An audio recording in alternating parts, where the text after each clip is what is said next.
Hey there, my name is Sarah Petrus. First off, I'd like to say I really enjoyed this article. I had an easy time reading it. Usually I get really distracted. I play on my cell phone whenever I read a book or any type of reading. But I found this reading very relatable and I enjoyed it, so I just read it in its entirety. Greg Mitchell did a great job of relating to his audience, especially me, throughout this chapter. He said, for one thing, it's about you becoming more confident about speaking up and expressing yourself, not just when the cameras are rolling, but anytime. I agree with this quote completely and feel like confidence is a big part of education and also everyday life. Confidence brings self esteem, it brings positivity, and brings a successful future. For those like me who do not like talking in front of groups or in front of cameras or anything, it's good to know that the more practice I have with this and speaking in front of groups, the more I will feel confident. It is good for everyone to express themselves, and a big part of expressing individuality is speaking. I really like how Greg wants his students to be able to speak with confidence rather than just learn how to operate a video camera. The next quote is a view that a lot of teachers have.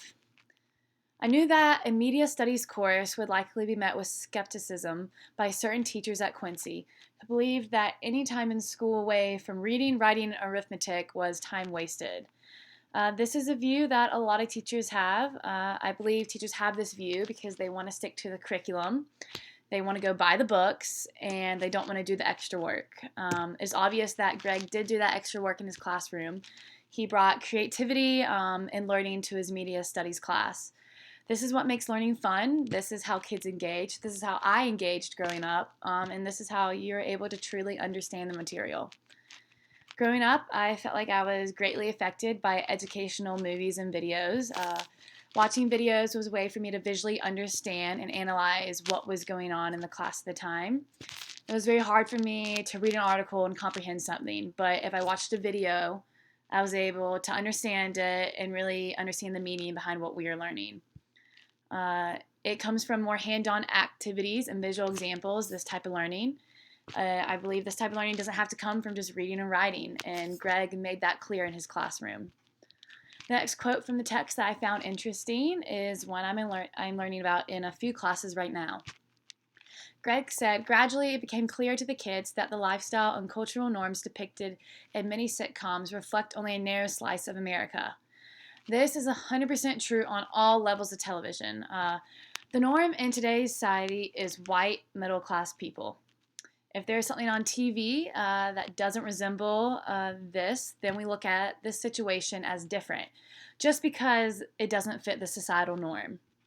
I'm glad that the kids picked up on how most of the shows they watch on TV don't relate to their lives. Although they love the shows and they continue to watch them, it's good that they understand that this really isn't how most of America works.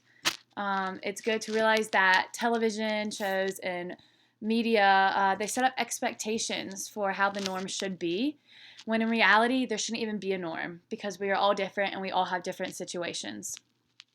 The last quote I've chosen is another controversial topic. How some groups of people are overrepresented while others hardly show up at all. We also examined how minorities are shown many times in stereotypical roles or situations. When have you ever seen a Native American play a leading role that isn't stereotypical? When have you seen a Mexican play a wealthy businessman in a TV show or movie? It seems as if Native Americans only play roles based off of their culture. Like in Twilight, the Native Americans played roles that a typical Native American would play. These actors usually are never playing a role of the girl next door. They're never playing in a role in a modern romance film. It just doesn't happen for some reason. I really like how Greg talked about representation and wanted his students to voice their concerns with these issues of representation. One of his students did a great job of addressing how Mexicans and Arabians are always portrayed as the bad guys and they're always made fun of. This isn't how it should be. Every type of person should be able to represent themselves and their culture in a positive way, especially through media. They shouldn't be ridiculed for who they are. Greg talked about how he enjoys teaching media studies because it provides freedom.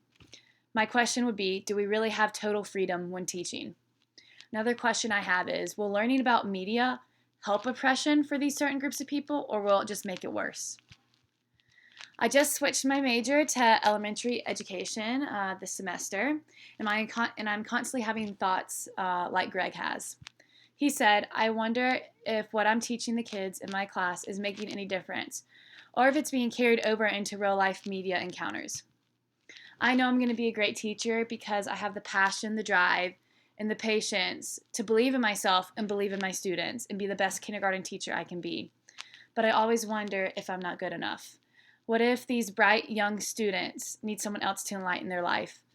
Being a teacher comes with a lot of responsibility to do the right thing and to make the right impact in these kids' lives.